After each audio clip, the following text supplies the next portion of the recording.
Nous abordons aujourd'hui notre leçon numéro 20 qui nous permettra d'étudier deux sacrements qui sont plus faciles que l'Eucharistie et la messe dont nous sortons et plus faciles également que le mariage que nous abordons la semaine prochaine et qui nous retiendra deux leçons, enfin 2 semaines successives. Voilà, l'ordre d'abord et le sacrement des malades ou extrême onction après. 2 sacrements sanctifient un état de vie. Les 5 autres sacrements sont pour la sainteté d'un chrétien comme individu, comme personne particulière, comme âme à sauver. 2 sacrements sont ordonnés à la société surnaturelle qui est l'Église. Ils sont faits pour la société. Ces 2 sacrements sont évidemment le mariage, qui est fait pour l'accroissement de la société chrétienne, et l'ordre qui est fait pour le gouvernement de cette société chrétienne. Donc voilà, il faut mettre ces 2 sacrements à part. Ils ne sont pas faits, ils sanctifient le sujet, mais ils ne sont pas faits pour le sujet, ils sont faits pour la société chrétienne surnaturelle, qui est la Sainte Église de Dieu. Et pour cela, ils sont l'un et l'autre tout à fait à part. Alors, abordons maintenant le sacrement de l'ordre, d'une importance décisive, puisqu'on peut dire que l'Église est fondée sur ce sacrement de l'ordre, et on ne peut pas imaginer une seule seconde l'Église de notre Seigneur Jésus-Christ, fondée par Jésus, sans ce fondement, ce pilier qu'est l'ordre.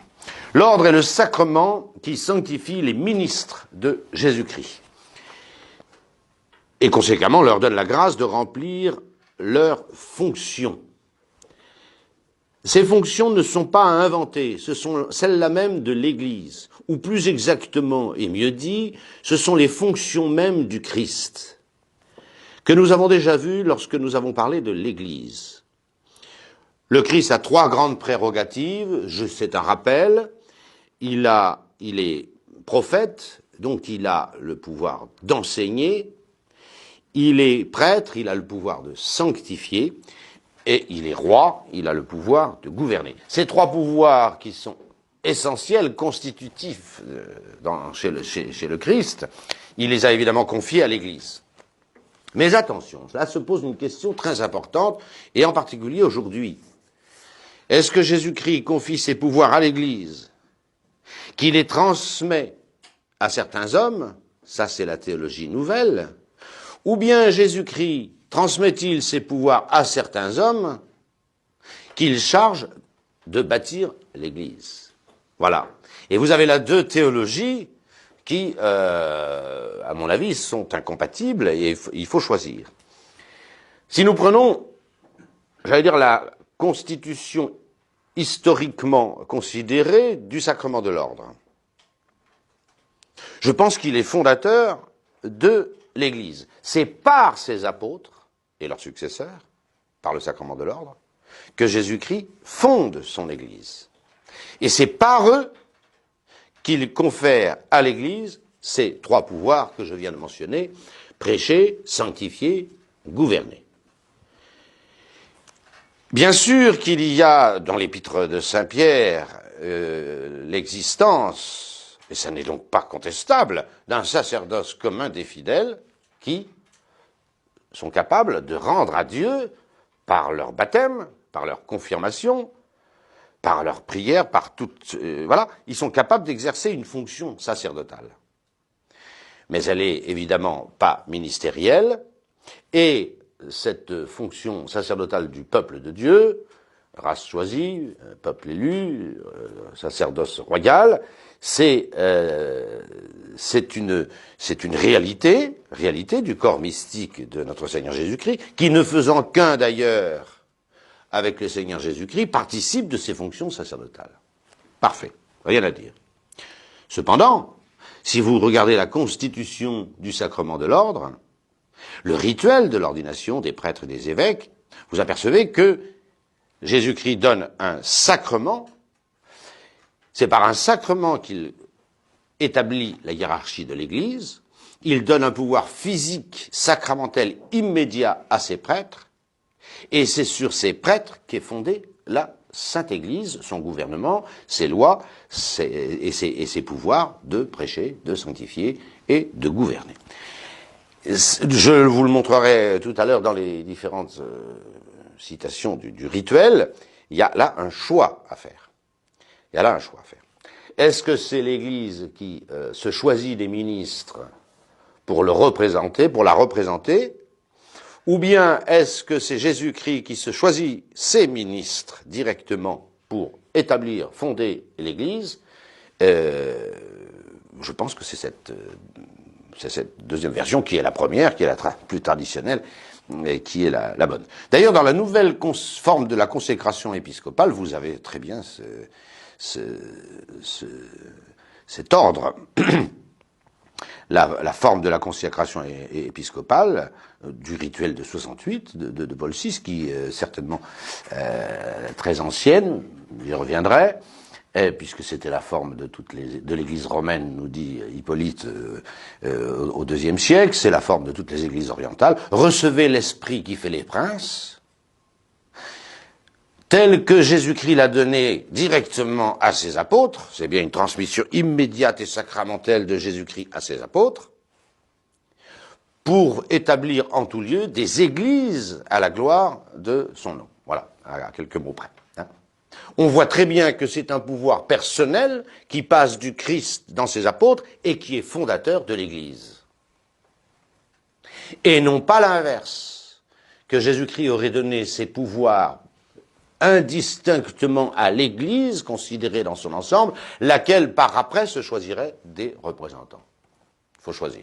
Il y a deux théologies différentes. Et je pense que c'est fort curieux, la nouvelle forme, qui est la très ancienne, qui est celle apostolique de l'épiscopat, de la plénitude du sacerdoce, dit bien cette hiérarchie, Jésus-Christ, les apôtres, leurs successeurs, fondateur, fondement, socle, base de l'Église, de sa constitution et de son accroissement. Et c'est bien cette théologie que j'entends développer. Développer parce que sinon, vous en arrivez à cette conséquence, c'est que le sacerdoce ne serait qu'une délégation du peuple chrétien. Et c'est catastrophique. On ne peut pas faire des prêtres avec cette mentalité. Si le prêtre n'est pas doté personnellement d'un pouvoir qui lui vient sacramentellement par le Christ Jésus, on voit bien, ça n'est qu'un ministre interchangeable, déplaçable, il peut prendre sa retraite, c'est plus du tout une consécration au sens où nous le disons. Il y a un choix.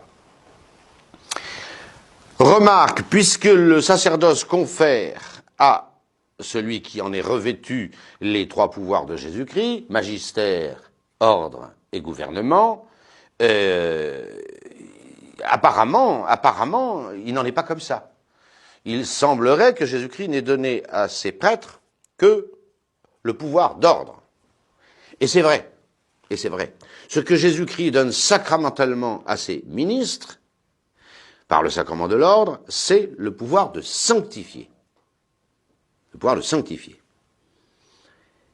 Et à ceux qui sont revêtus du sacrement de l'ordre, alors la hiérarchie de l'Église confère aussi les pouvoirs de prêcher et de gouverner. Si vous voulez, la transmission immédiate du Christ Jésus à ses prêtres, à ses évêques, c'est la capacité de sanctifier. C'est d'ailleurs le caractère sacerdotal, nous le verrons. Et c'est à ces gens, à ces personnes, revêtues du sacrement de l'ordre, presbytérat ou sa plénitude, l'épiscopat, que l'Église confère les deux autres pouvoirs. Les deux autres pouvoirs, c'est quoi? C'est ce qu'on appelle la juridiction. Et la juridiction, autrement dit, la juridiction, c'est le pouvoir d'enseigner, le magistère, et le pouvoir de gouverner. C'est le fait de placer des fidèles sous le pouvoir d'ordre du prêtre. Voilà. Et donc, ce qui est transmis sacramentellement, par le sacrement de l'ordre, c'est le pouvoir de sanctifier. Le pouvoir de sanctifier. le pouvoir de gouverner n'est pas directement transmis par le sacerdoce. Il est conféré par la juridiction de l'Église. Voilà, en gros, si vous voulez. Alors retenez que la juridiction, c'est le magistère plus le gouvernement. Il y a 3 pouvoirs dans l'Église. Il y a l'ordre, transmis par un sacrement et par le caractère sacerdotal, directement, grâce du Christ, un des 7 sacrements de la Nouvelle Alliance. Et à ceux qui sont revêtus de ce sacrement de l'ordre, l'Église peut conférer la juridiction. Et elle ne confère jamais la juridiction, c'est-à-dire le magistère et le gouvernement, à des gens qui ne sont pas revêtus de l'ordre. Jamais. Il n'y a pas d'exception. Il faut être au moins prêtre pour avoir une juridiction. Alors voyons maintenant comment, j'allais dire, la technique sacramentelle du pouvoir d'ordre transmis directement, je le rappelle, de notre Seigneur Jésus-Christ à ses apôtres, à ses évêques, à ses prêtres. La matière du sacrement de l'ordre, et puis la forme, la matière du sacrement de l'ordre, c'est évidemment, et ce point n'est plus contestable par personne, c'est l'imposition des mains de l'évêque. Voilà. L'imposition des mains dans l'Église désigne toujours la transmission d'un pouvoir. Nous l'avons déjà vu pour le baptême. Il y a de très nombreuses impositions de mains du prêtre pendant le baptême sur la tête, soit du bébé, soit de l'adulte. Elle désigne un pouvoir. Vous vous souvenez de ce qu'on a dit sur le baptême? L'effet premier du baptême, c'est de donner le caractère baptismal. C'est quoi ce caractère baptismal? C'est le pouvoir de devenir enfant de Dieu. Pouvoir, transmission du pouvoir, imposition des mains. Alors ce n'est pas la matière ni la forme du sacrement de baptême. Mais pour l'ordre, c'est la matière. C'est en imposant les mains sur la tête d'un diacre que l'évêque en fera un prêtre, avec bien sûr la forme correspondante. C'est donc la matière. Et ce point n'est plus discutable puisqu'il a été tranché dogmatiquement par le pape Pie XII en 1947 dans la Constitution Sacramentum Ordinis. Il y avait une vieille querelle qui avait duré tout le Moyen-Âge. Comme le pouvoir du prêtre fondamental, c'est de célébrer les saints mystères, de dire la messe, alors on a les moyenâgeux, à commencer par saint Thomas, ont imaginé que la matière du sacrement de l'ordre, c'était la porrection, c'est-à-dire la remise du calice rempli et de l'hostie au diacre. Avec cette formule, recevait le pouvoir de célébrer la messe pour les vivants comme pour les morts. Voilà. Bon, maintenant, on ne peut plus soutenir cette thèse. On ne peut plus la soutenir parce qu'elle est tranchée dogmatiquement par le pape Pie XII. Et alors, évidemment, c'est une déformation là de la théologie du Moyen-Âge. Parce qu'il est évident que, dans le Nouveau Testament, à chaque fois qu'il est question de ces prêtres que les évêques ordonnent, c'est toujours par imposition des mains. Je vous ai donné quelques citations. Par exemple, saint Paul à Timothée. Saint Paul est un apôtre, et c'est lui qui a ordonné personnellement son disciple Timothée. Et il en a fait un évêque. Que je dis pas de bêtises, je crois qu'il en a fait l'évêque d'Éphèse. Eh bien, regardez ce qu'il lui dit dans la deuxième à Timothée d'abord, chapitre 1, verset 6. C'est pourquoi je t'invite à raviver le don spirituel que Dieu a déposé en toi par l'imposition de mes mains. On ne peut être plus clair. C'est donc l'imposition des mains de l'apôtre saint Paul sur la tête de Timothée qui en a fait un évêque. Il dit la même chose dans la première à Timothée, chapitre 5, verset 22. Ne te hâte pas d'imposer les mains, puisque Timothée est lui-même évêque, il peut imposer les mains. Ne te hâte pas d'imposer les mains à qui que ce soit, et ne va pas te faire le complice des péchés d'autrui. Et il lui dira dans un autre texte, n'impose pas les mains, parce qu'à partir du moment où Timothée est évêque, il peut lui-même imposer les mains. Nous verrons tout à l'heure que l'évêque est le seul ministre du sacrement de l'ordre. Et saint Paul explique à Timothée qu'il ne faut pas qu'il impose les mains à un néophyte, à un jeune converti, parce qu'il risquerait de tomber dans les filets du diable, ça lui monterait à la tête, enfin, etc. Ça irait pas. On voit bien donc, et il y en a beaucoup d'autres citations, on ne peut pas tout dire, c'est un cours de catéchèse, c'est pas un cours de théologie, il y a beaucoup d'autres citations du Nouveau Testament en lesquelles il est clair que ce pouvoir de l'ordre se transmet par imposition des mains. Et enfin, c'est tranché définitivement par l'Église. Quelle est la forme du sacrement de l'ordre? Eh bien, c'est celle que vous trouvez, c'est le texte lu, généralement, pendant la longue préface consécratoire de l'évêque. Voilà. Je vous laisse vous reporter au livre liturgique où vous trouverez cette forme, et qui est exactement la même dans l'Ancien et le Nouveau pontifical pour les prêtres. La forme qui a changé, c'est la forme de l'épiscopat. Et je pense qu'on est revenu à une forme beaucoup plus traditionnelle en 1968. Celle que je vous disais tout à l'heure, recevez l'esprit qui fait les princes.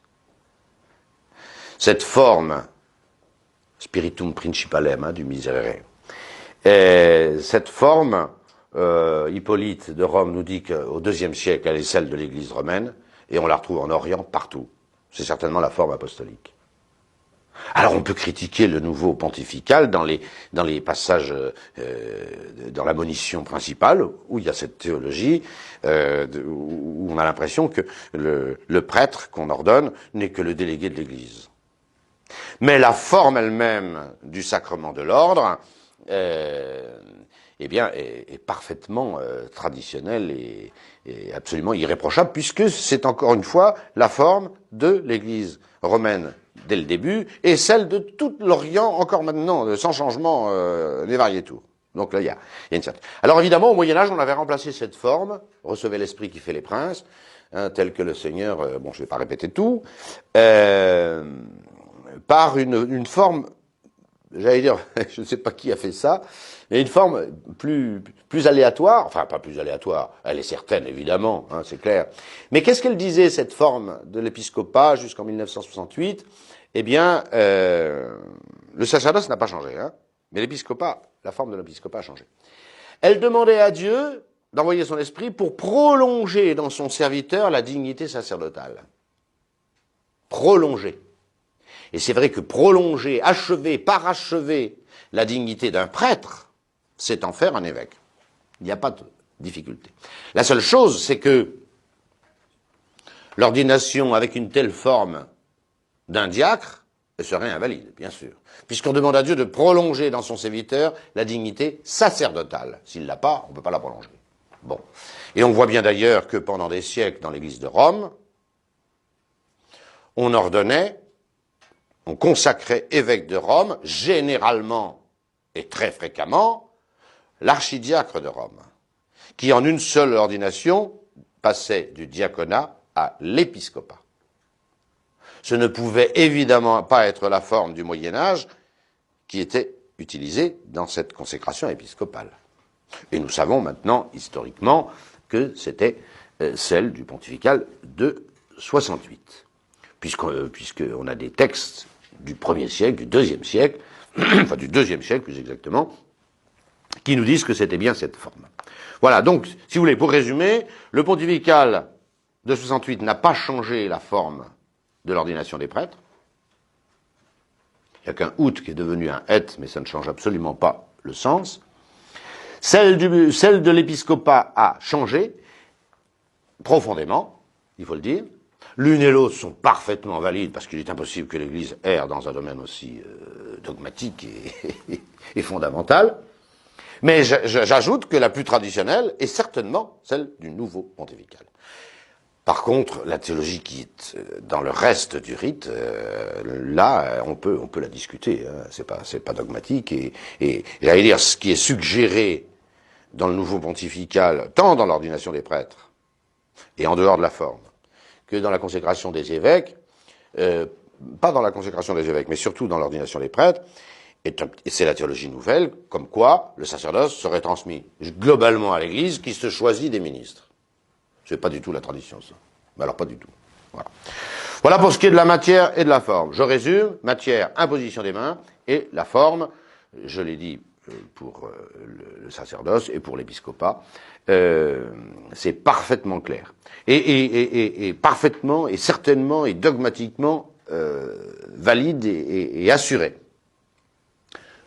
Mais on peut encore discuter les tenants et les aboutissants du nouveau rite, en particulier pour l'ordination sacerdotale. L'institution de l'ordre, troisième point.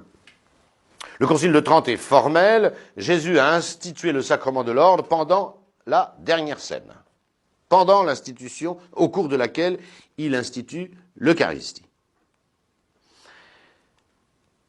Et en particulier par cette phrase, quand il a institué lui-même l'Eucharistie, en prenant du pain et du vin et en disant « ceci est mon corps et ceci est mon sang », avec les formules de l'Évangile intégral, à la fin il rajoute « faites cela en mémoire de moi ».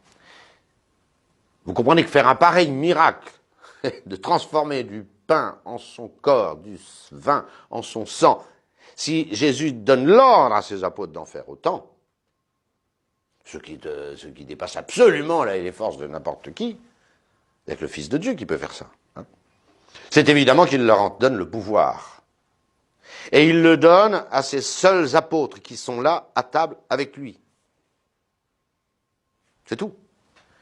C'est à ces mêmes apôtres qu'il donnera, nous l'avons vu, le pouvoir de remettre les péchés.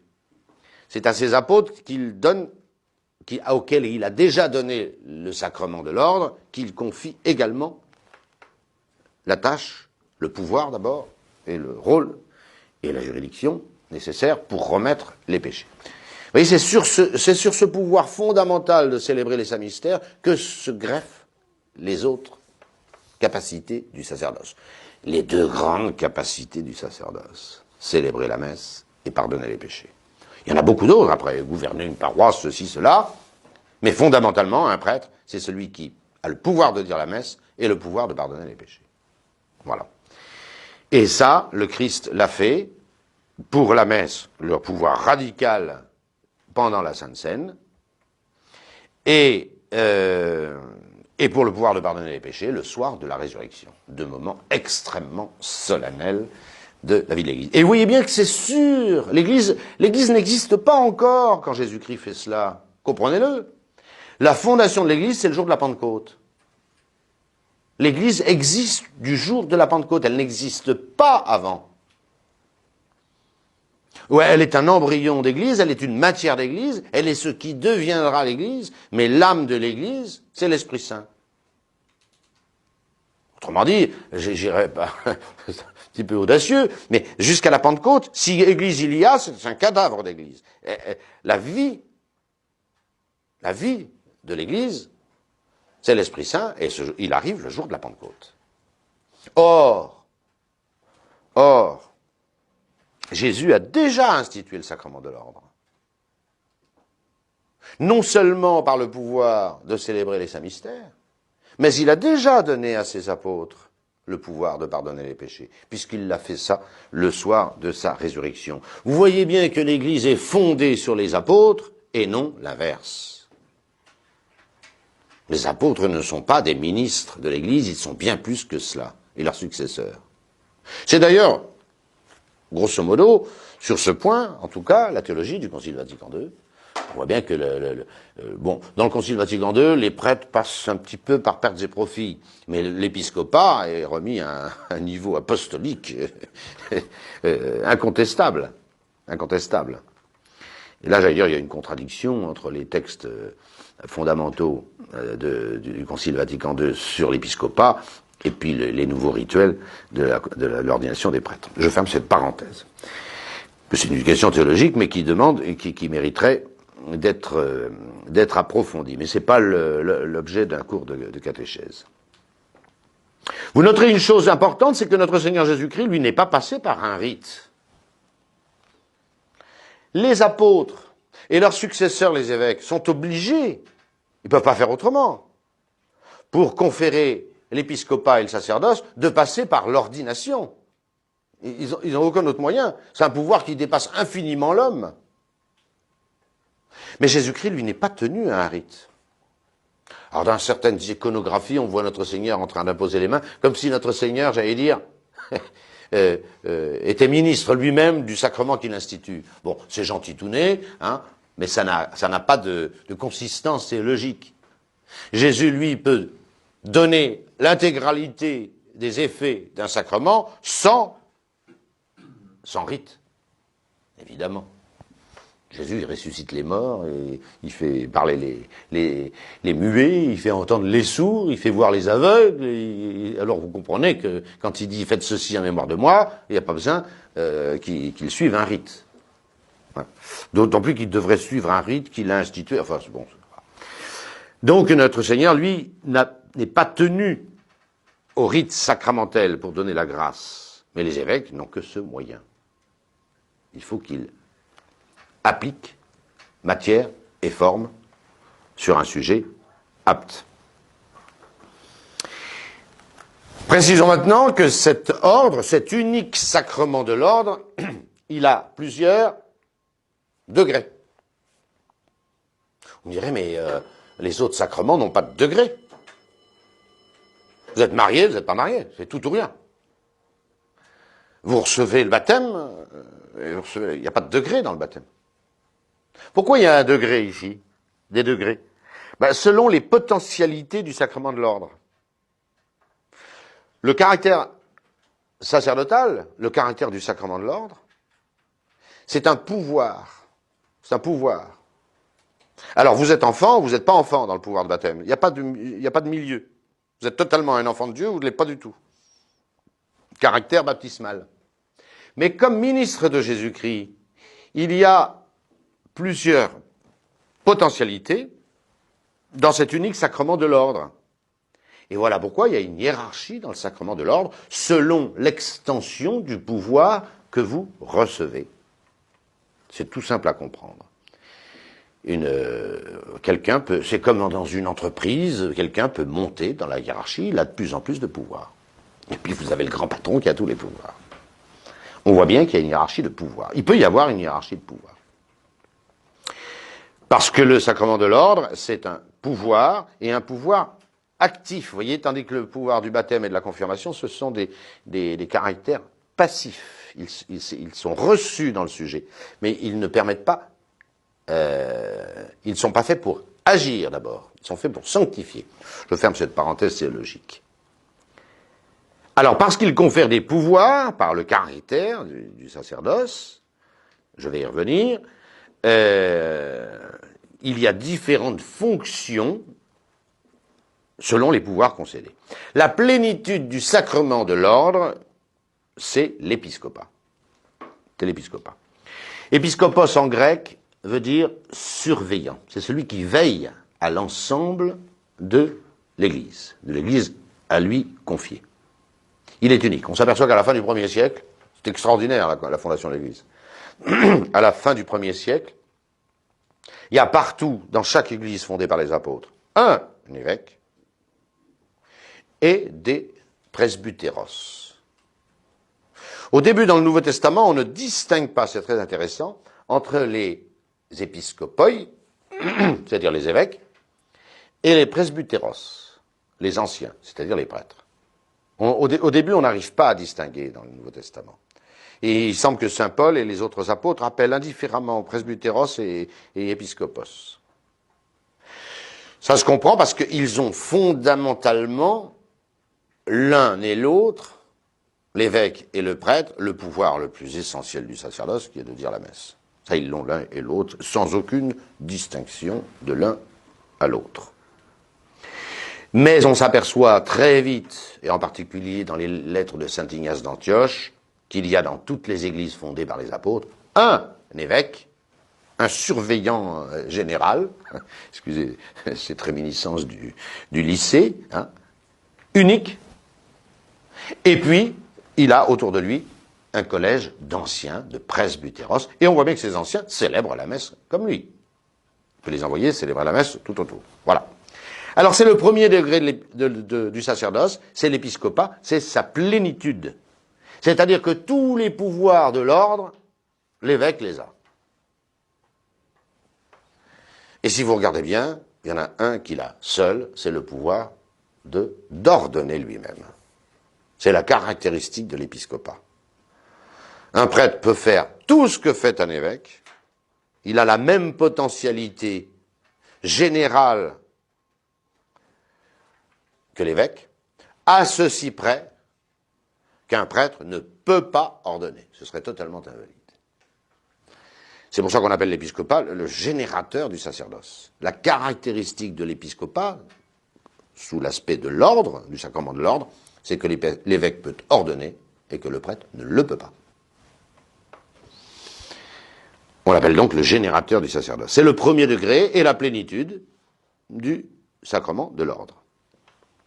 Il y a un deuxième degré très proche de l'épiscopat, très proche, c'est le presbytérat, du grec presbytéros, ancien.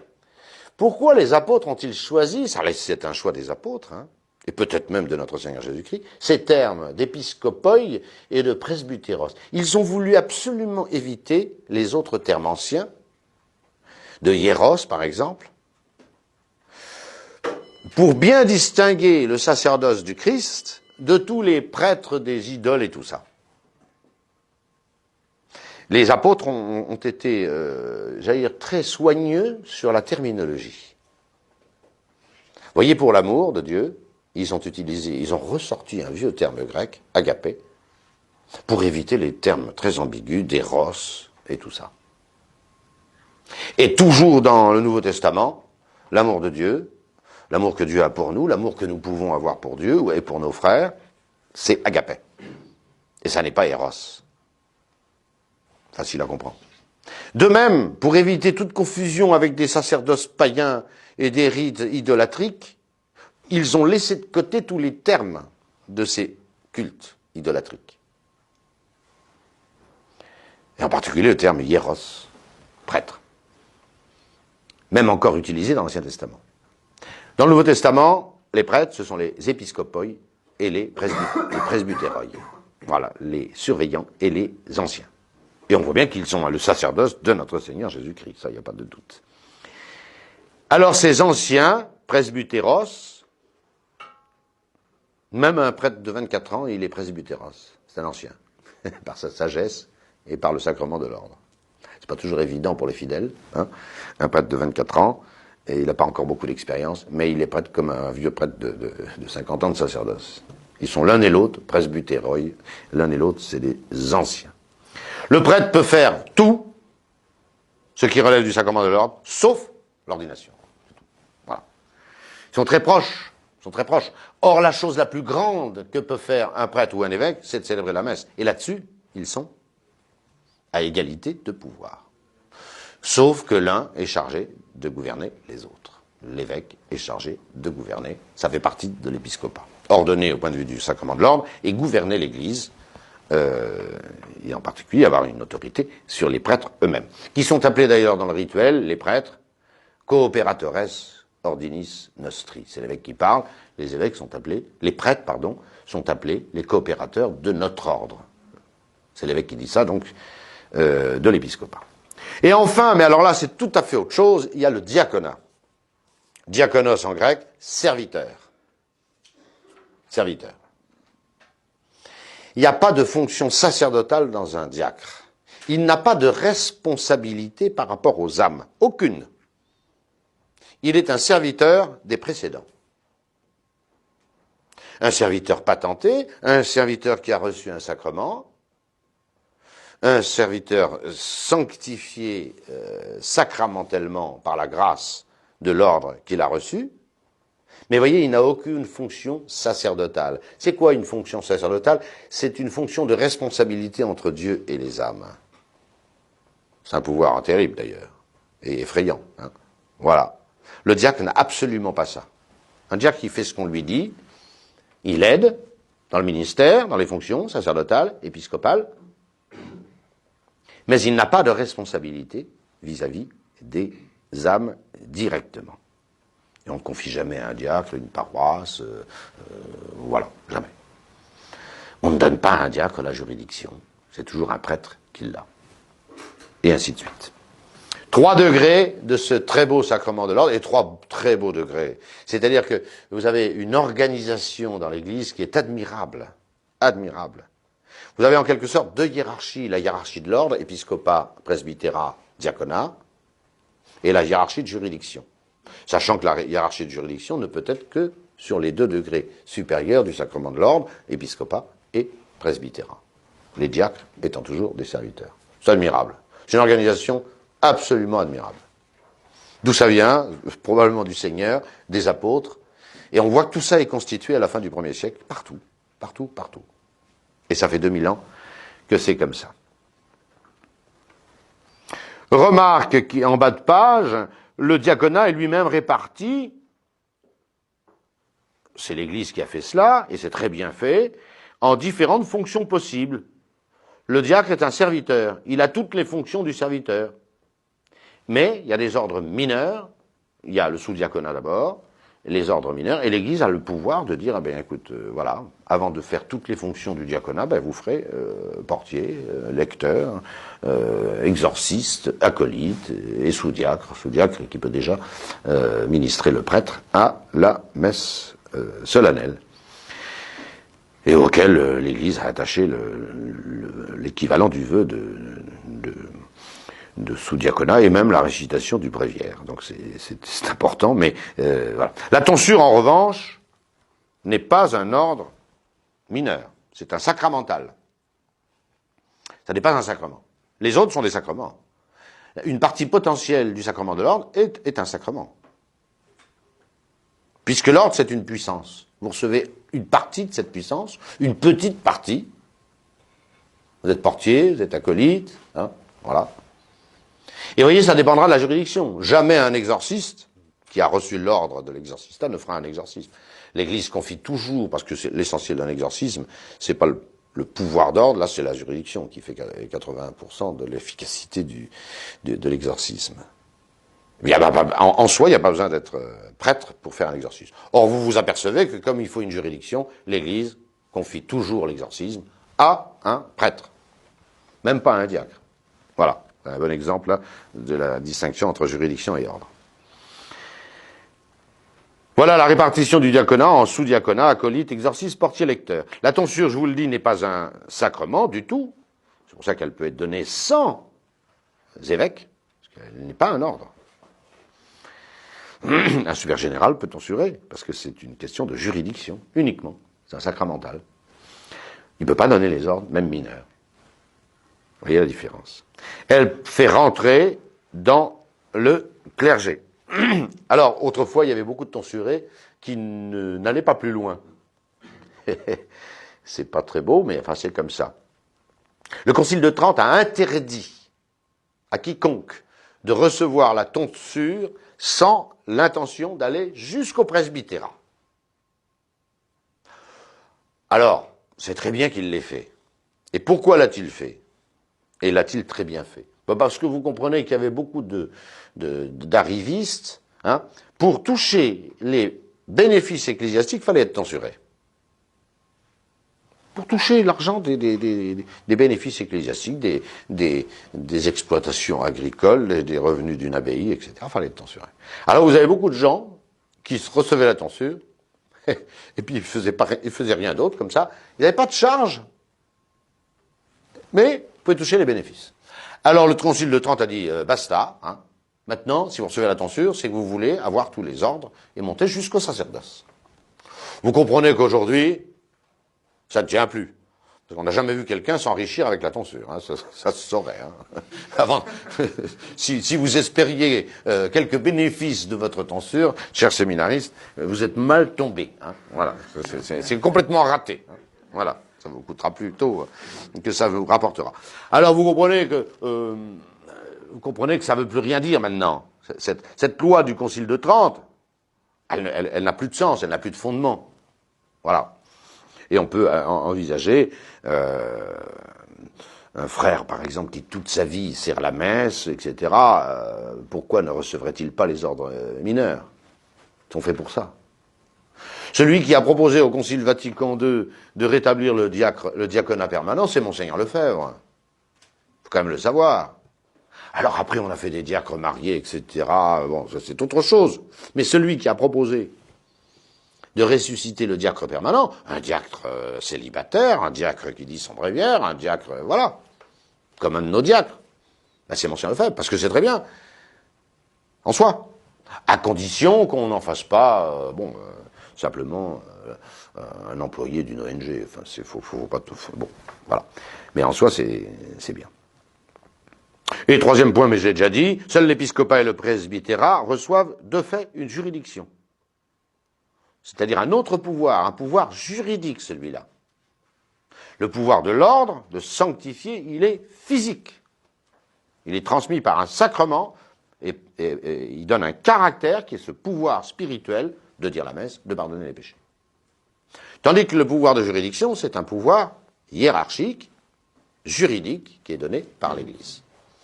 En gros, il consiste à mettre sous le pouvoir d'ordre de quelqu'un un troupeau, en disant, ce prêtre s'occupera de cette paroisse, cet évêque s'occupera de ce diocèse. Et évidemment, il y a le seul qui ait juridiction absolue sur toute la terre, c'est le pape. L'évêque des évêques, comme on l'appelle. Voilà cette magnifique hiérarchie de l'Église. Les effets du sacrement de l'ordre. On va commencer comme pour le baptême. Le premier effet du sacrement de l'ordre, c'est le caractère. C'est l'effet premier d'une ordination valide. Elle fait quoi? Elle donne le caractère. C'est-à-dire, elle donne le pouvoir spirituel, physique, indélébile, une marque dans l'âme. Je ne vais pas redire tout ce que j'ai dit sur les caractères, j'ai insisté, pour le baptême. Un sceau, une marque, un cachet dans la science, etc. Dans l'âme même. Ou plus exactement, dans l'intellect pratique, puisqu'il s'agit d'une lumière, c'est une lumière le sacerdoce. C'est une capacité d'intelligence, mais pratique parce que c'est pour poser des actes. Donc saint Thomas dit que le caractère sacerdotal est logé dans l'intellect pratique de celui qui est ordonné. Bon, je ferme cette parenthèse théologique.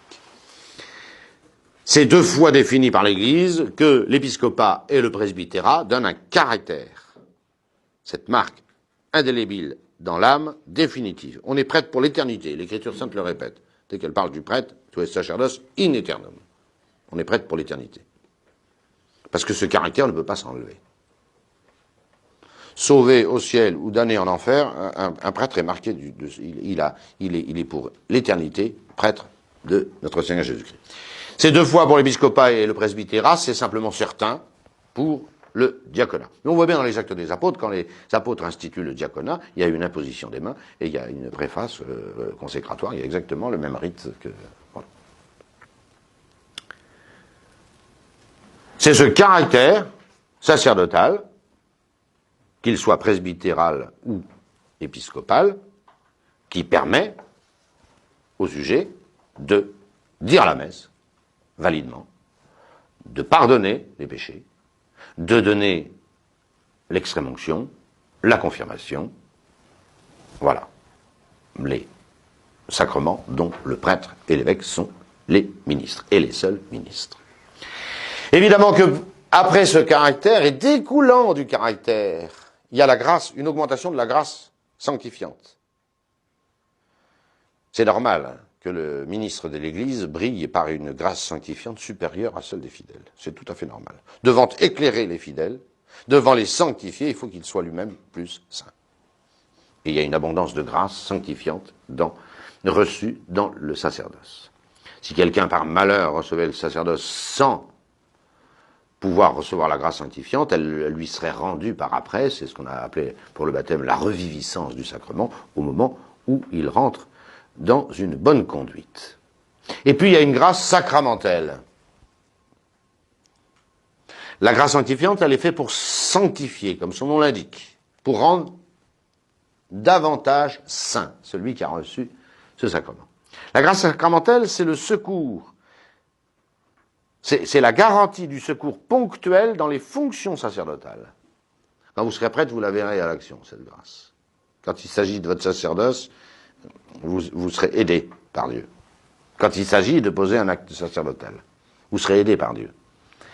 Qui s'y est engagé, j'allais dire, par le jour de votre ordination.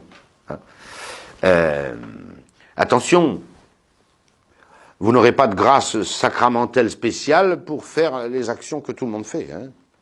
Même bonnes. Voilà. Faire bien la cuisine ou courir le 100 mètres en 10 secondes, vous n'aurez pas de grâce spéciale pour ça. Hein. Il y a des prêtres qui croient qu'ils ont la grâce pour tout. Ils se mêlent de tout. Non mais c'est catastrophique. C'est catastrophique. Vous n'aurez pas forcément la grâce pour créer une entreprise, vous n'aurez pas la grâce pour créer un journal, c'est pas directement une fonction sacerdotale, ça, je suis désolé. Par contre, quand vous toucherez une âme, quand vous donnerez les sacrements, quand vous prêcherez, quand vous, etc., tout ça, vous serez assisté. Vous serez assisté. C'est la grâce sacramentelle.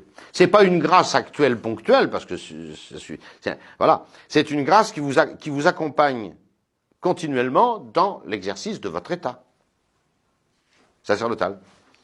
Un peu comme les gens mariés. Dans les choses qui relèvent du lien conjugal, ils ont une grâce spéciale. Voilà. Et qui les accompagne toujours, tant que dure le mariage. Tandis que le sacerdoce est éternel. Mais pas le mariage. Bon, nous verrons ça la semaine prochaine. Une remarque importante, et c'est disputé théologiquement, mais pour moi, ça ne fait pas l'ombre d'un doute.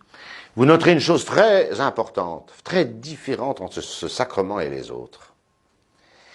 D'où procède la grâce de tous les sacrements, de notre Seigneur Jésus-Christ, bien évidemment. Mais de quelle grâce en notre Seigneur Jésus-Christ?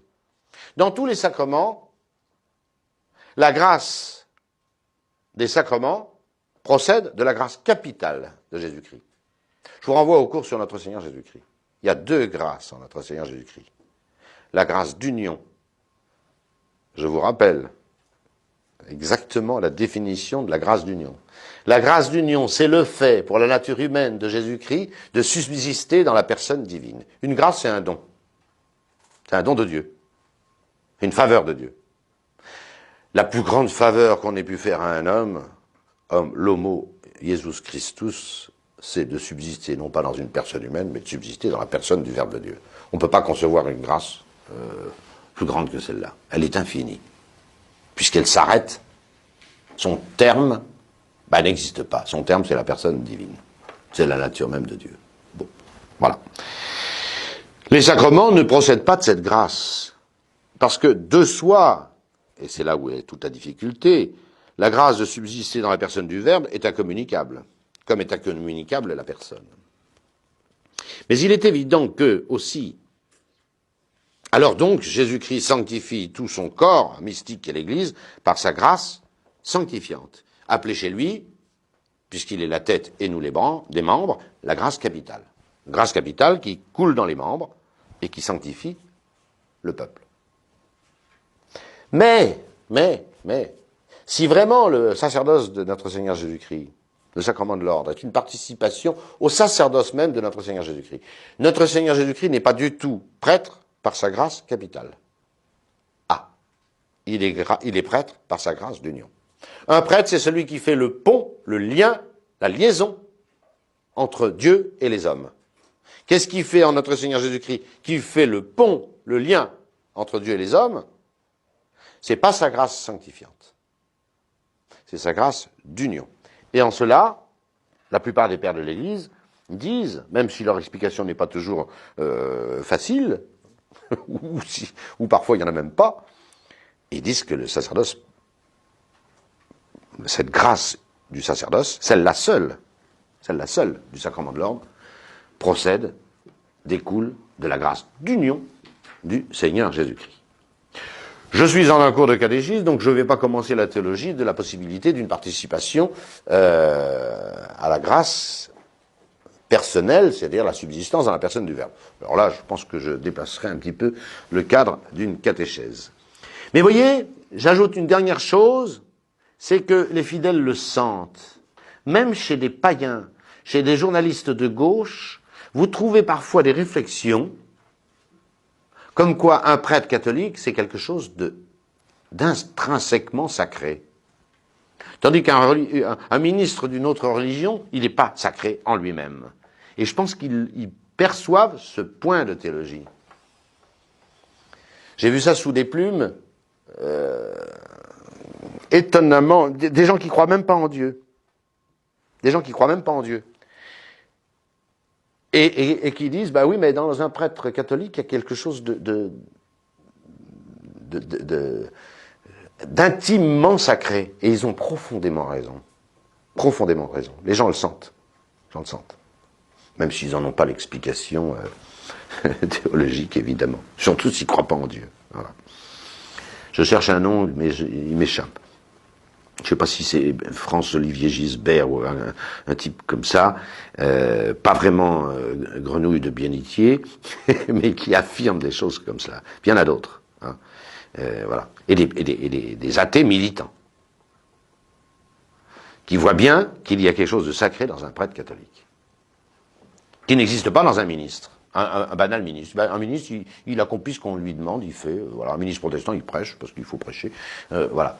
Mais sa personne, la constitution de sa personne en tant que ministre n'est pas sainte. Même s'il fait des choses bien. Voilà. Je ferme cette parenthèse. Le ministre de l'ordre, du sacrement de l'ordre, ben je l'ai dit, hein.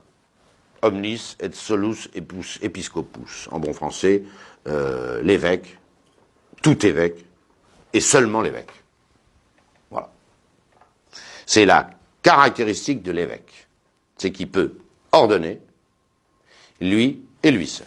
Et depuis 2000 ans dans l'Église, il n'y a que les évêques qui ordonnent. C'est-à-dire c'est leur caractéristique. Ce qui fait que il y a toute une généalogie épiscopale. Il y a une généalogie. C'est comme dans la généalogie naturelle. Vous êtes fils de, fils de, fils de, fils de, voilà. Et on peut retrouver les généalogies de chaque évêque. Voilà. C'est très intéressant. Il y a une hiérarchie. C'est le côté apostolique. Vous vous souvenez, la note d'apostolicité, ben elle est là. C'est que tout évêque catholique se rattache par une succession ininterrompue d'évêques jusqu'aux apôtres, et par eux au Seigneur Jésus-Christ. Voilà. C'est magnifique. Il y a un pouvoir royal dans le sacerdoce. Vous voyez les deux fonctions d'enseigner et de gouverner, elles ne se sont pas transmises directement par un sacrement. Dans l'Ancien Testament, il y avait 3 onctions, les mêmes. 3 onctions. Les prophètes pratiquaient 3 onctions. L'onction des prophètes. Les prophètes se consacraient eux-mêmes en se renversant de l'huile sur la tête. La fonction, le pouvoir de prêtre. Alors là, il fallait descendre d'Aaron. C'était comme ça. Bon, c'était une lignée naturelle. On était prêtre parce qu'on était fils d'un fils d'Aaron. Et on était grand prêtre si on était le fils aîné d'Aaron. Voilà. Et puis il y avait les rois. Les rois aussi étaient oints. Samuel a oint, Saül, puis David. De ces 3 onctions, alors évidemment, loin de Dieu, le Christ, il jouit en plénitude et à un degré infini de ces 3 fonctions. Mais sacramentellement, dans le Nouveau Testament, ne s'en transmet qu'une seule. Sacramentellement. Elles se transmettent toutes les 3, puisqu'on a forcément dans l'Église le pouvoir d'enseigner, la prophétie, le pouvoir de sanctifier et le pouvoir de gouverner. Les 3 fonctions sont transmises. Mais une seule est transmise sacramentellement, pardon. Et l'Église rattache les 2 autres à ceux qui ont ce sacrement. C'est la juridiction. Il y a donc quelque chose, j'allais dire, un prêtre à la grâce d'enseigner, découlant de son pouvoir d'ordre, et il a la grâce de gouverner. Quand il gouverne l'Église, hein, non pas quand il gère, voilà. Il y a des gens ils voudraient qu'on tranche toutes les questions, mais il n'a aucune grâce pour trancher les questions. Les questions matérielles, par exemple. Un prêtre n'a aucune grâce. Je renvoie à ce que j'ai dit sur la grâce sacramentelle. Quand les gens viennent me demander s'ils doivent déménager, ou changer de situation, ou d'acheter une voiture ou un frigidaire, moi j'en sais rien. Ils se débrouillent. Et quand ils insistent, je leur raconte cette petite anecdote de l'Évangile. Hein. Je dis, écoutez, je peux pas faire mieux que notre Seigneur Jésus-Christ. Un jour, 2 frères, c'est dans l'Évangile, viennent trouver notre Seigneur Jésus-Christ. Ils se disputaient au sujet d'un héritage. Je sais pas qui avait raison, puis je m'en fiche. Et il demande à Jésus de trancher. Il y en a un qui essayait de prendre le magot, la grosse part. Jésus-Christ, qui jugera les vivants et les morts, leur répond, je cite, « Qui m'a constitué juge entre vous ?» Vous comprenez ? Alors, qu'on ne nous demande pas de juger de toutes les questions de ce monde. C'est pas nos compétences, notre sort et notre grâce. Le sujet du sacrement de l'ordre, maintenant, après le ministre, c'est l'homme seul et l'homme baptisé, bien sûr.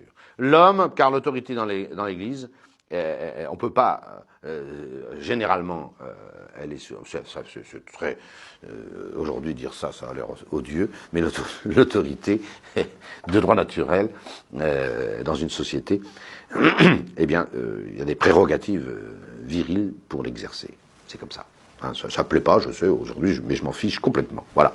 Et puis, alors surtout, de fait, à qui Jésus-Christ a-t-il transmis, ça vous plaît ou ça vous plaît pas, c'est comme ça, à qui Jésus-Christ a-t-il transmis ce pouvoir d'ordre? À des hommes. Point, barre. Et comme dans un sacrement, on ne peut pas réinventer, recomposer le paysage, puisqu'il n'y a que Jésus-Christ qui peut associer la grâce à un rite sensible, c'est plus discutable. Ce point a été tranché d'ailleurs par le pape Jean-Paul II.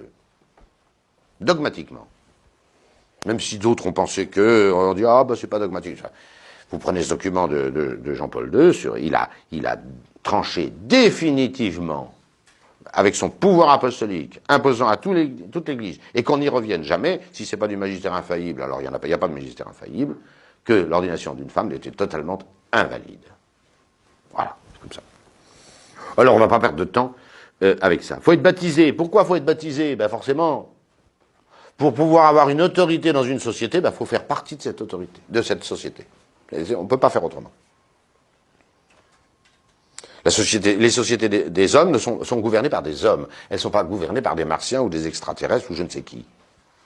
Pour être constitué en autorité dans une société, il faut faire partie de cette société. C'est comme ça partout d'ailleurs. Hein. C'est comme ça partout. Pour gouverner un pays, il faut être membre de ce pays. C'est comme ça partout. On ne peut pas prendre, je sais pas moi, un Mexicain pour gouverner l'Autriche. Ou au moins, il faudrait qu'il ait la nationalité autrichienne. Et vice-versa. Et, voilà.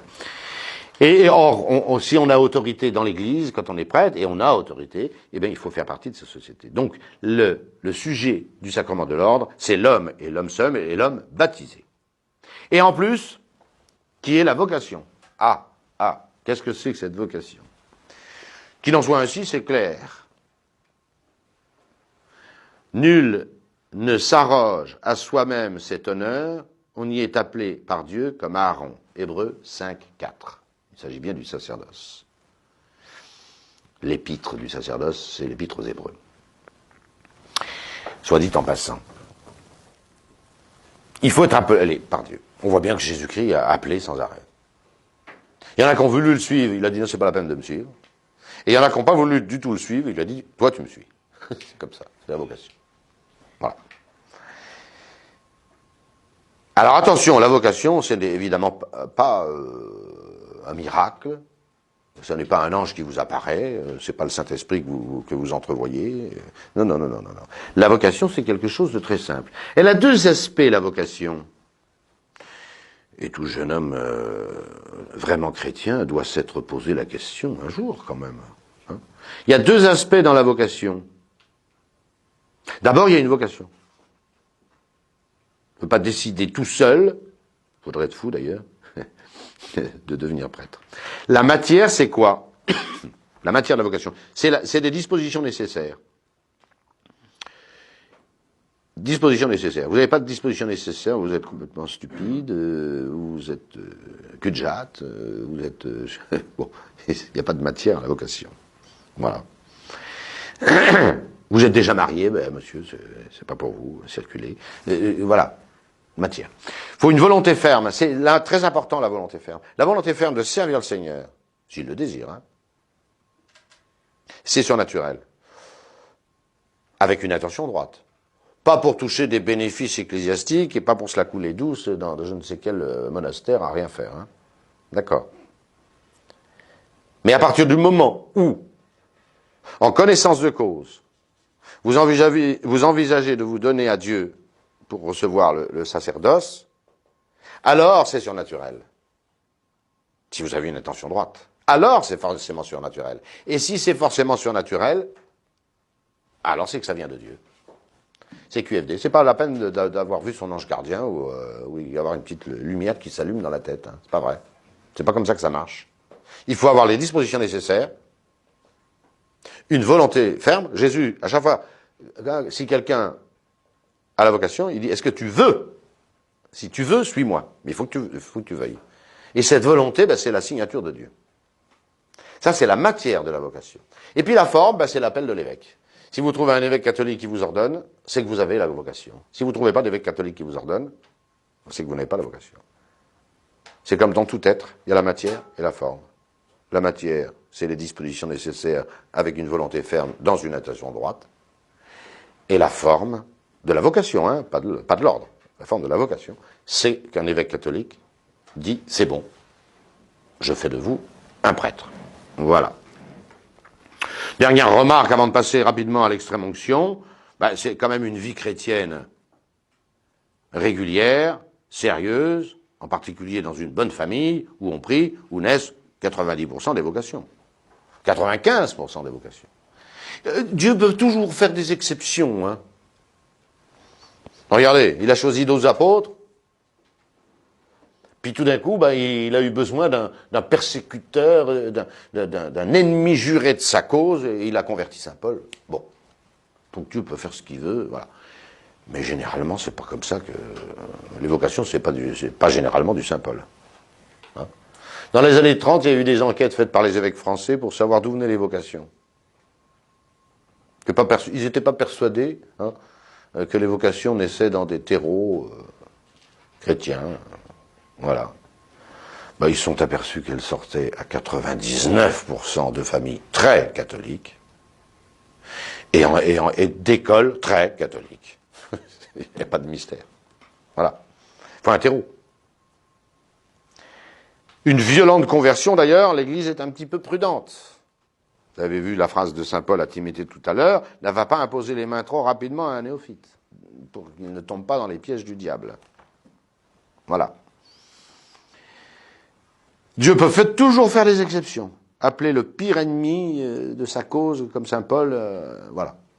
Très bien. Mais généralement, les vocations arrivent à 98% ou 99% dans les bonnes familles chrétiennes et dans les bonnes écoles chrétiennes. Normal. C'est normal. Nous passons maintenant, en remerciant Dieu des grâces de ce sacerdoce, à l'extrême onction. Bon, c'est vrai que c'est très rapide, j'ai un petit paragraphe sur l'extrême onction, et c'est dommage parce que on a l'impression qu'on passe un peu ce sacrement par pertes et profits. C'est surtout pas mon intention, hein. Au contraire. Au contraire. J'ai rarement eu tant de joie dans le ministère qu'en donnant des extrêmes onctions. Et vous comprendrez pourquoi. L'extrême onction, ou appelé sacrement des malades, pas de dialectique entre les deux. Bon, c'est vrai que ce terme d'extrême onction est un petit peu désagréable parce que on a l'impression qu'on va y rester. C'est total. Non seulement c'est faux, mais toute l'extrême onction prouve qu'elle n'est pas extrême. Qu'elle peut être extrême, mais que, elle n'est pas faite pour être extrême. Voilà. Ou sacrement des malades. Alors là, il faudra trouver un équilibre entre, j'allais dire, ce terme extrême onction, qui est extrémiste, et le sacrement des malades, qui a l'air, qui lui est tout à fait irénique. Bon, je vais y revenir. Si l'extrême onction est un sacrement, elle a été instituée par notre Seigneur Jésus-Christ. Il est vrai que nous n'en connaissons l'existence que par un texte de l'épître de Saint Jacques. Voilà.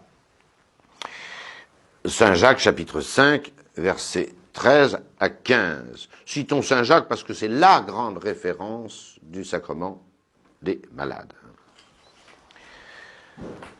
Quelqu'un parmi vous est-il malade, dit saint Jacques, qu'il appelle les presbytéros, qu'il appelle les presbytéroi, c'est-à-dire les prêtres de l'Église, et qu'il prie sur lui, ces prêtres, après l'avoir fait sur lui une onction d'huile, au nom du Seigneur. Ça, c'est le rite. La prière de la foi sauvera le patient. Et le Seigneur, s'il a commis quelques péchés, le relèvera.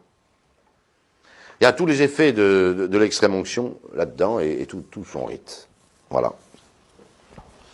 Ce sacrement a pour effet donc de guérir les malades de leur âme et de leur corps et éventuellement de les préparer à une sainte mort. Éventuellement, ce n'est pas l'effet premier. Si vous lisez toutes les prières de l'extrême-onction, on voit bien qu'elle demande à Dieu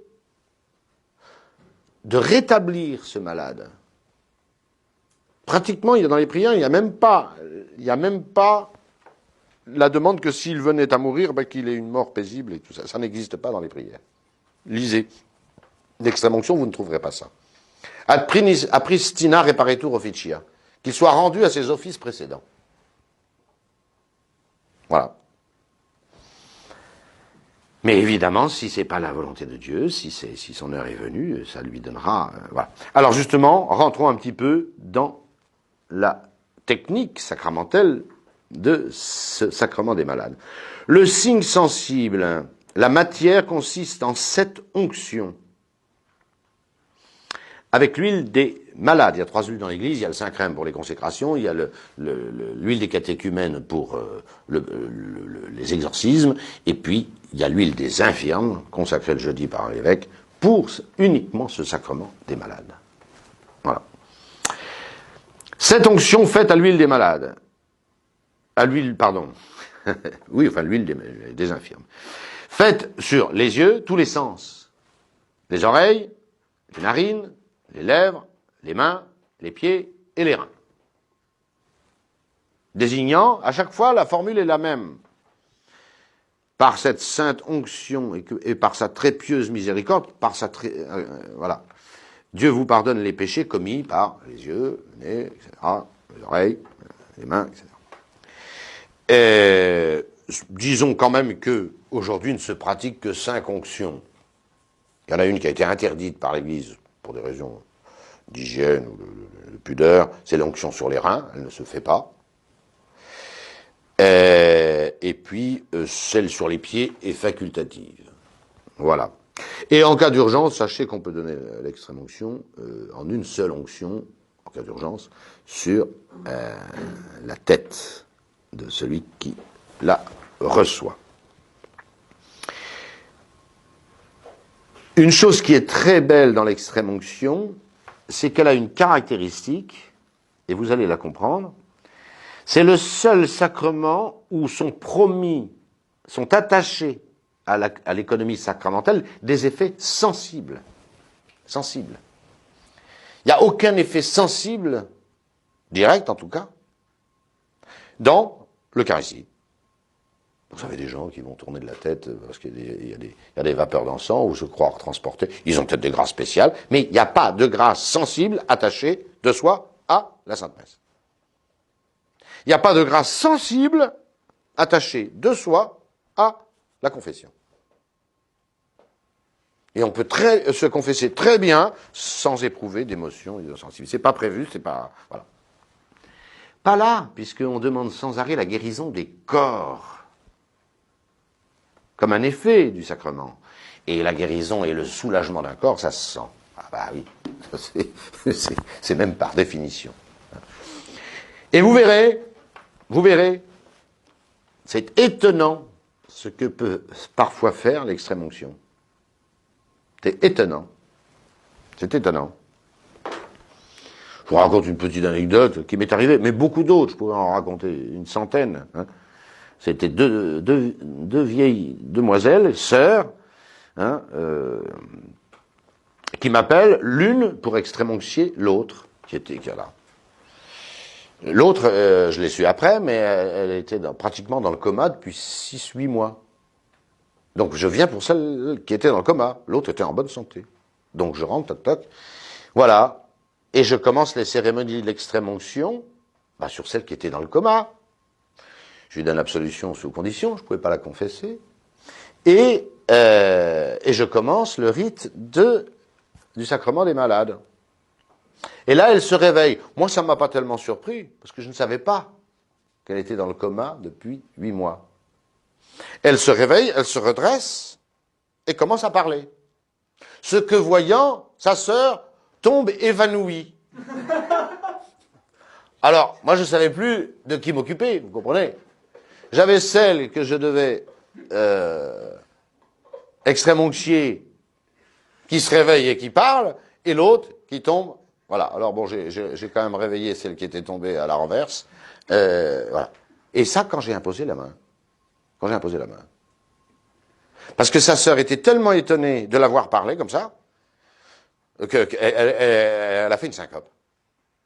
Finalement, j'ai donné l'extrême onction aux deux. Puis elles étaient en très bonne santé, l'une et l'autre à la fin. Elle est très très bien. Très très bien.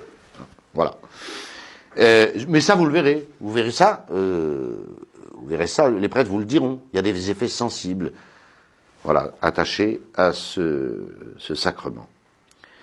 C'est très réconfortant de donner le sacrement des malades. Vous me direz, pour celui qui les reçoit, puisque c'est fait pour ça. Ceux qui ont reçu l'extrême onction meurent dans la paix. Dans la paix. Voilà. C'est dur la mort. Hein. Enfin, j'en sais rien, je ne suis pas passé, mais c'est très dur, on le voit bien. Le diable s'acharne. Et éloigner le diable, c'est le sacrement, c'est un des effets de ce sacrement. Mais de soulager le corps. Et c'est un effet. C'est dans les prières, c'est dans la phrase de Saint Jacques qui nous rapporte l'existence de ce sacrement. Alors quels sont les effets? Énumérons-les, je n'insiste pas. Hein, le soulagement du corps. Et une certaine paix de l'âme. C'est une conséquence du soulagement du corps, mais aussi une conséquence du sacrement. Le pardon des péchés véniels, direct. Il y a un sacrement qui est fait pour pardonner les péchés graves. C'est la pénitence. Mais les péchés véniels sont pardonnés directement comme effet de ce sacrement des malades.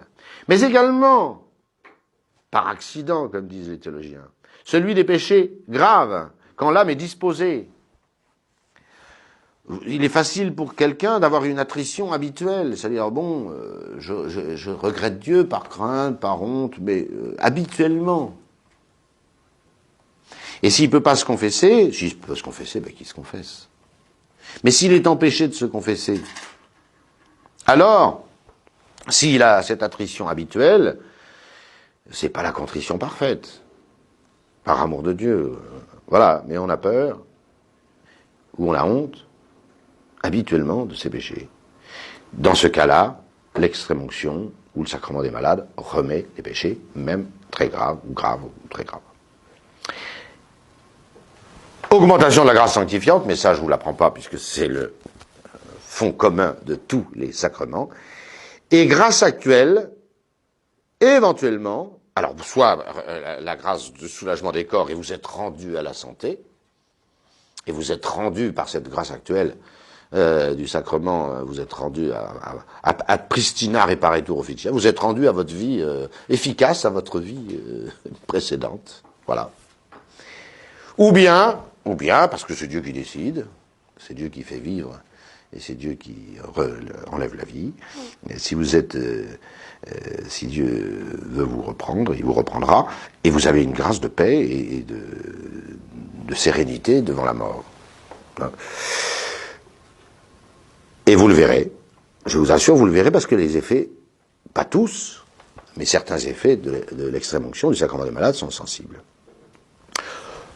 Pour recevoir l'extrême onction, il faut souffrir d'un mal, il faut être malade. Il faut être malade. Il faut avoir un mal présent, qui peut aller jusqu'à entraîner la mort.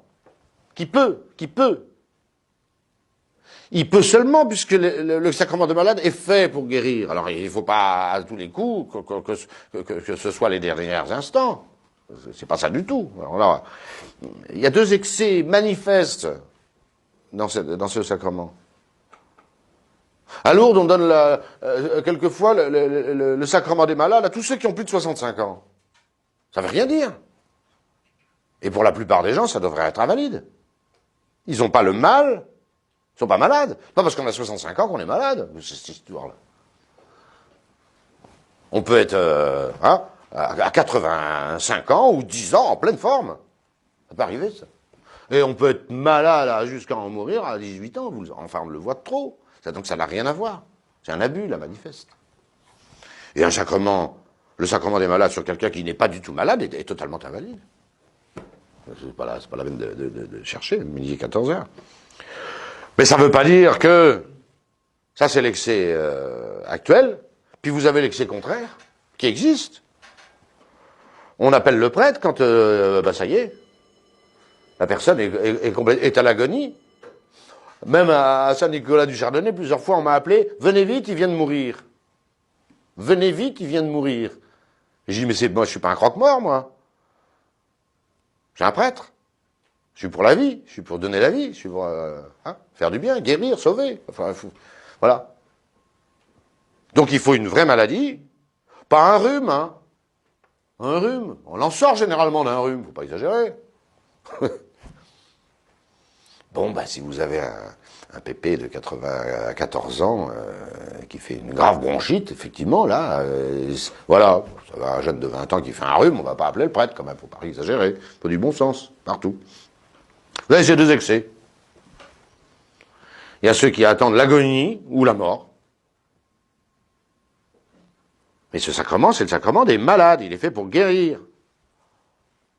Puis il y a ceux qui vous le donnent aux gens en bonne santé.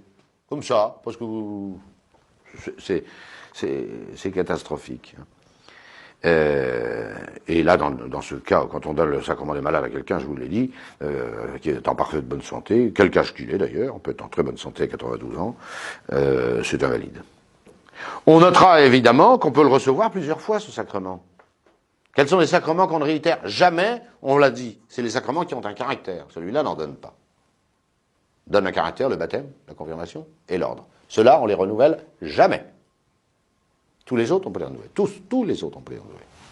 Y compris le mariage, en cas de décès. Voilà. On verra ça la semaine prochaine. Celui-là, vous pouvez pas, vous le renouvelez quand la maladie est plus la même. Aussi souvent qu'il faut. Vous êtes malade, vous recevez l'extrême-onction, c'est assez normal, vous guérissez. Vous retombez malade, gravement, hein. Vous recevez de nouveau l'extrême-onction. Donc, selon que vous voyez que c'est la même maladie, vous avez des fois des cancers qui traînent 5 ans, c'est pas la peine de redonner l'extrême-onction. À moins que vous ayez la certitude qu'il y a eu une rémission totale entre les deux. C'est possible aussi. Voilà. Le prêtre seul est ministre de ce précieux sacrement. C'est très clairement dit dans l'institution. Le récit de Saint Jacques, qu'il appelle les presbytes de l'Église. C'est les prêtres, c'est ceux qui sont revêtus du sacrement de l'ordre, et eux seuls. Probablement que les prêtres venaient à plusieurs. On peut donner l'extrême-onction à plusieurs prêtres. Et c'est ce que semble indiquer Saint Jacques, que les prêtres viennent. Ce qui m'a expliqué, alors que je l'ai cherché pendant 30 ans, l'explication d'un rite de l'extrême-onction. Hein. On impose une main sur la tête du malade, et la formule c'est per impositionum manum nostrarum. J'avais jamais compris ce rite. Je me disais, j'impose une main, et la formule per impositionem manum nostrarum, de nos mains. D'abord je me dis, pourquoi le prêtre parle au pluriel, nostrorum, et il impose une main et il parle de ses mains au pluriel. Eh oui, pourquoi nostrorum? Parce que les prêtres venaient à plusieurs. On n'est pas obligé de venir à plusieurs, hein, on est bien d'accord. Mais il y avait cette musique qu'il appelle les prêtres de l'Église, dit Saint Jacques. Et on peut donner l'extrême-onction à plusieurs prêtres, chacun faisant une onction et imposant les mains. C'est prévu dans le rituel. Alors mon dernier mot, c'est qu'il faut appeler le prêtre à temps. Les gens ont peur, ils ont toujours peur. Ils prennent le prêtre pour un croque-mort. Parce qu'il est habillé de noir, je ne sais pas. Hein. Le prêtre, il vient donner la vie. Il vient ressusciter, guérir un malade. Guérir un malade. Il y a plus de chances en l'appelant le prêtre que votre malade soit rétabli, puisque c'est un des effets du sacrement. Hein. Voilà. Que de bêtises chez les gens. Les gens perdent la foi, qu'est-ce que vous voulez? Autrefois, dès qu'il y avait quelque chose d'un peu grave, on appelait le prêtre. C'est normal. C'était tout à fait normal.